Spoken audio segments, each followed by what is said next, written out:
Sakniki kita artosaken satu persatu.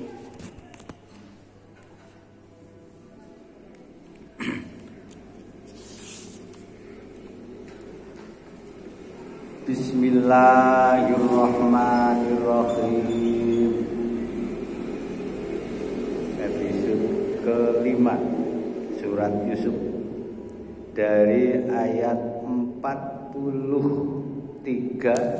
sampai ayat 49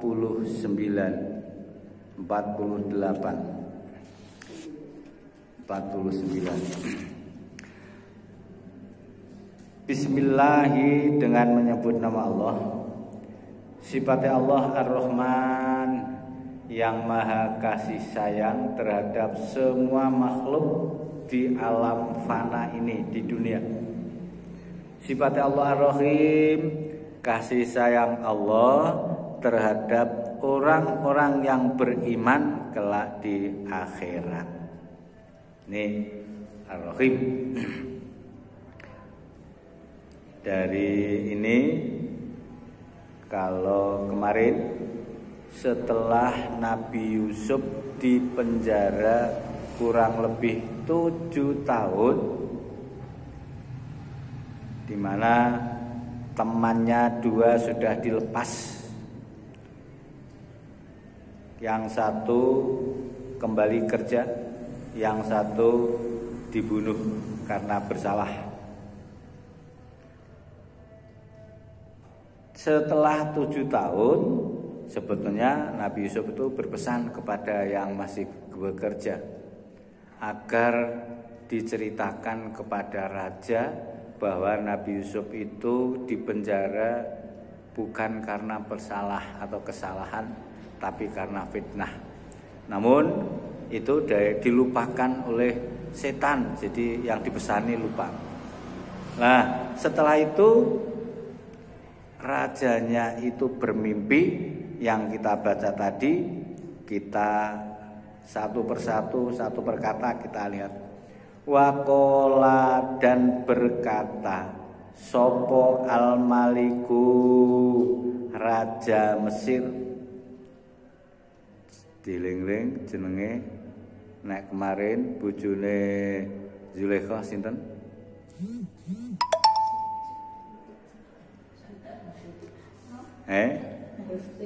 Ya. Apa kitir? Ya. Terus sekarang dicatat ini, raja Mesir niku jenenge Royan bin Al-Walid. Royan bin Al-Walid.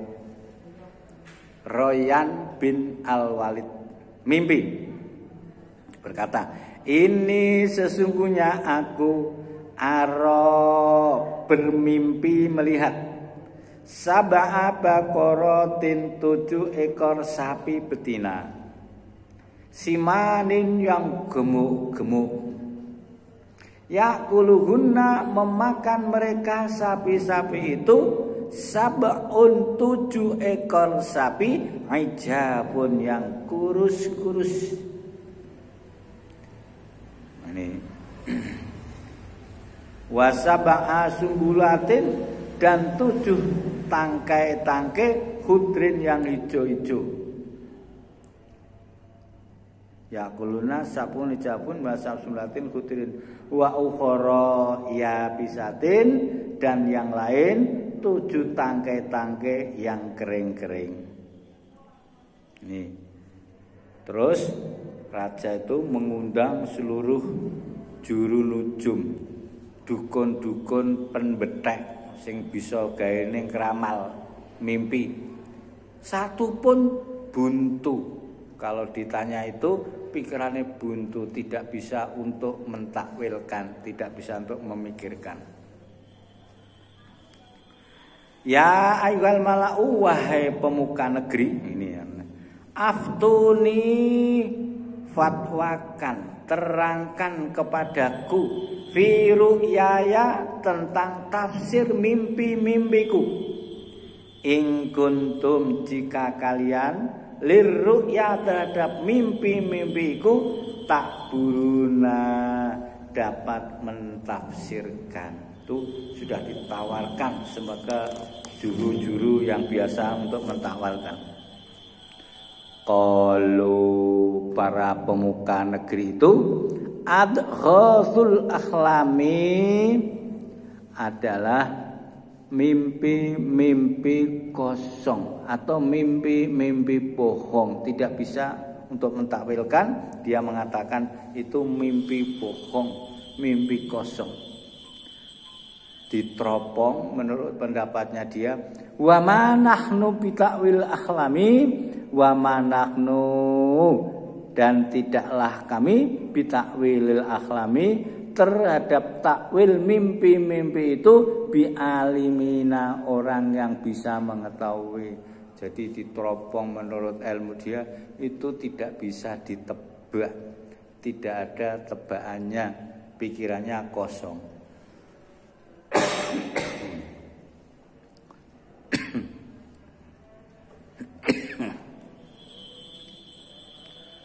Waqala, dan berkata, sopo alladzina naja minhuma, orang-orang yang dia selamat dari keduanya, pembuat minum tadi, pembuat minuman tadi, eling wis 7 tahun mandang rajane ngimpi kaya ngono, eling.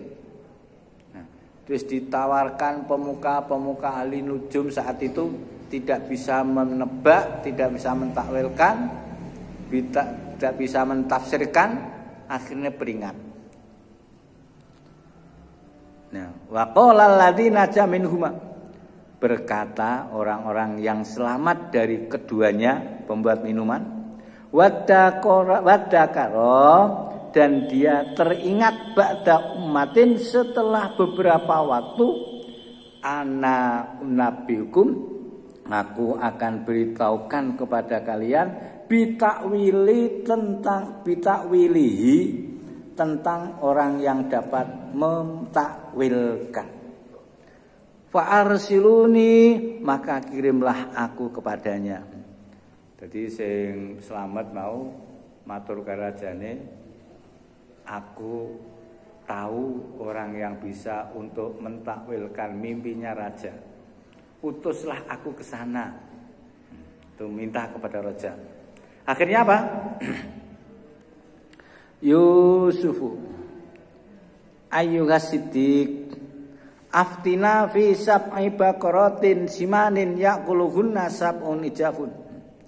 Wahai Yusuf, as-siddiq yang dapat dipercaya, aftina, terangkanlah kepada kami fi sab'i baqaratin, tentang takwil mimpi melihat 7 ekor sapi betina,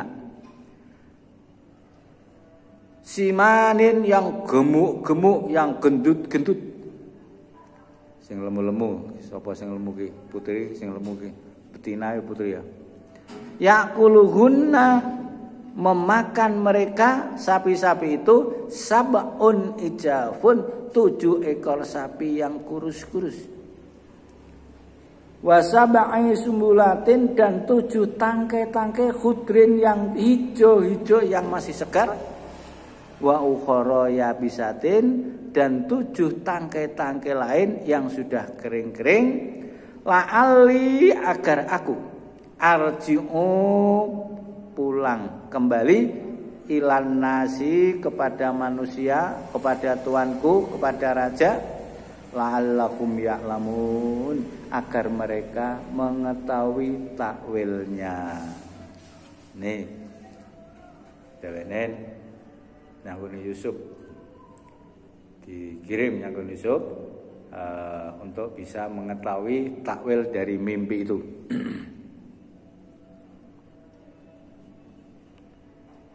Nih, Qala Yusuf menjawab, mau sadurunge ya wis ngomong-ngomong, kowe tak pesen, aku lali, minta maaf. Nek cara saiki mungkin ya gitu kak bahasa kita.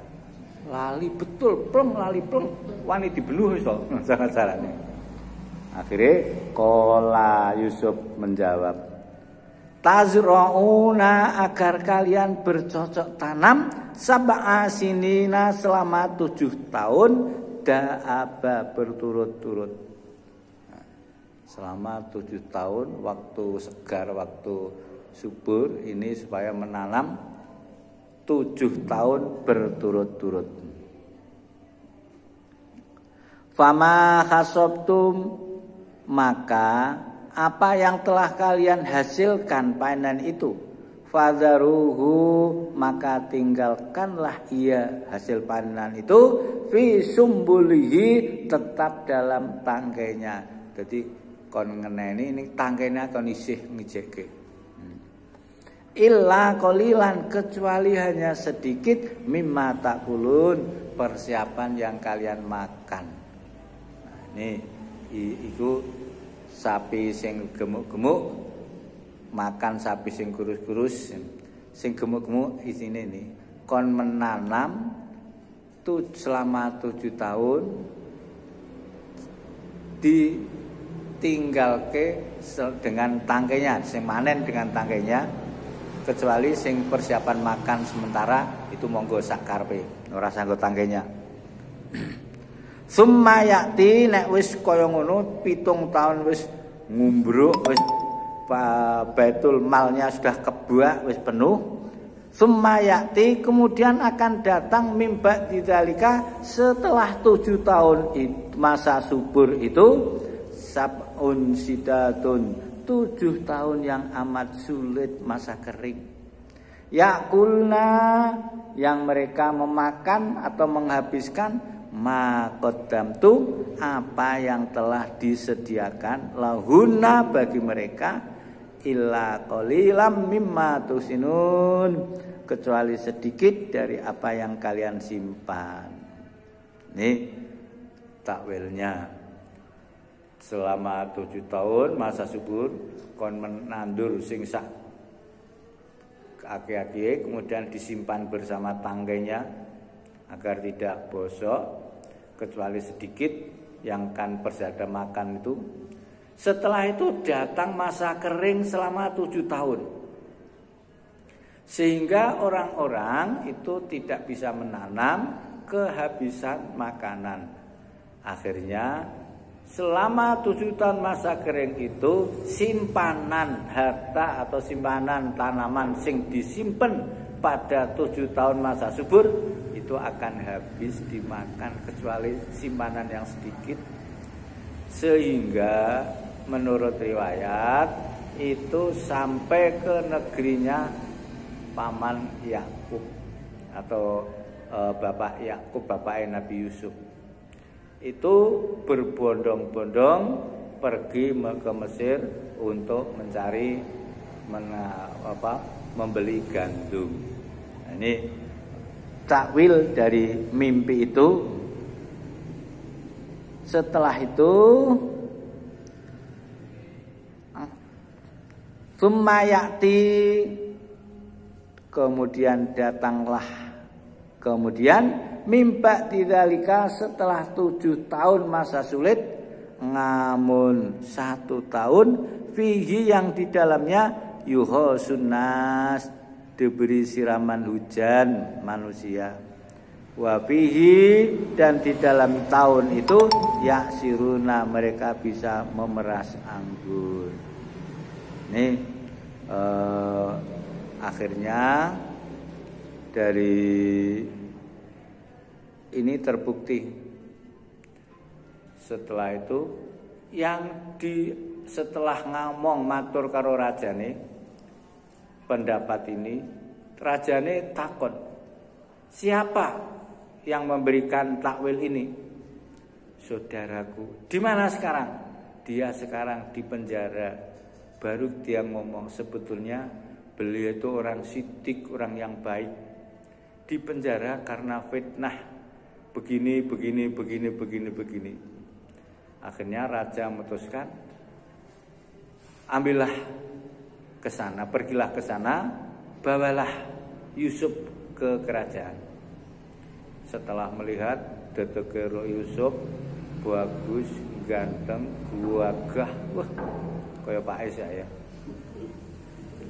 Terus diangkat menjadi orang yang dipercaya untuk mengemban itu.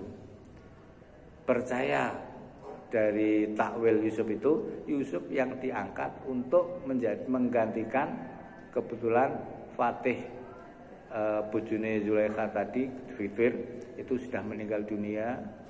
Akhirnya diserahkan kepada ya Yusuf untuk ngurus mengisi Baitul Mal itu.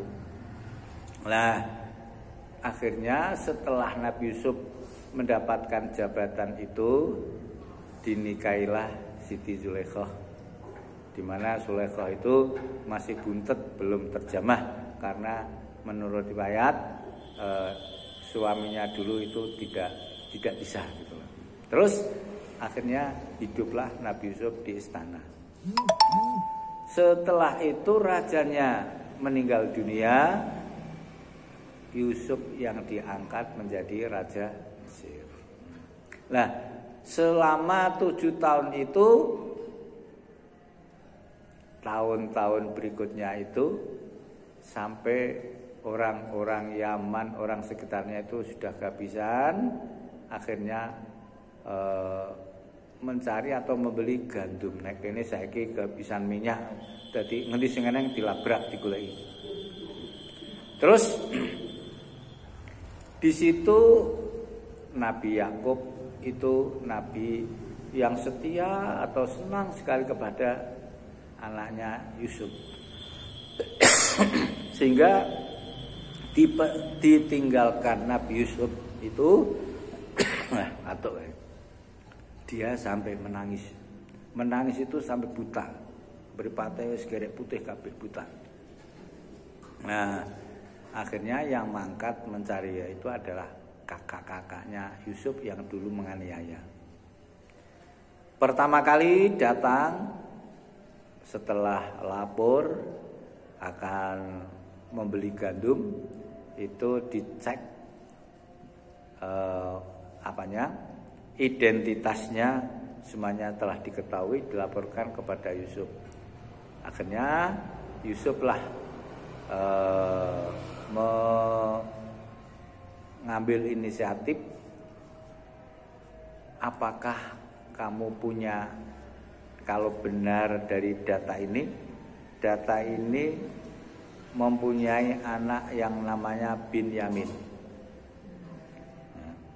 Ragile itu namanya Binyamin.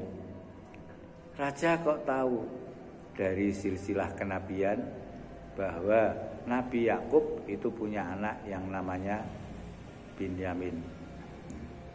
Setelah dia dihidangkan dengan baik, tapi masih tidak tahu karena masih memakai mahkota kerajaan. Nah, setelah itu selesai pulang. Setelah pulang, yang paling tua dipanggil. Seluruh uang pembelian itu dikembalikan semuanya, tetapi dengan syarat kalau nanti butuh lagi datang ke sini untuk membuktikan bahwa kamu ini adalah anak, betul-betul anak Nabi Yakub, bawalah Binyamin gitulah. Nah, ini ceritanya seperti itu dulu. Ini bersambung karena ini sudah isya ya. Ini tak terusin ke situ. Nah, akhirnya itu summa ya'ti min ba'di dzalika. Setelah itu kemudian 7 tahun masa sulit itu kemudian ngamun fi yuhasunas 1 tahun yang di dalamnya diberikan siraman hujan, wafihi, dan di dalam tahun itu yaksiruna, mereka bisa untuk memeras anggur. Nah, anggurnya minumannya sudah ada, tapi yang dimakan gandumnya sudah tidak ada. Riwayatnya sampai di situ. Akhirnya besok berikutnya dia akan disuruh untuk pergi ke Mesir lagi mencari gandum, tapi dengan syarat itu sebetulnya bapaknya tidak rela, namun akhirnya pun dipersilahkan. Lah sambungannya besok yang akan datang. Semoga kita diberikan kesempatan, kesehatan, waktu erik mari menisok mencetha dirungokke, ndongake lah. Insyaallah yang akan datang bisa kita sambung kembali. Allahumma arhamna bil Qur'an waj'alhu lana imama wa nura wa huda wa rahmah. Allahumma dzakirna minhum ma nasina wa 'allimna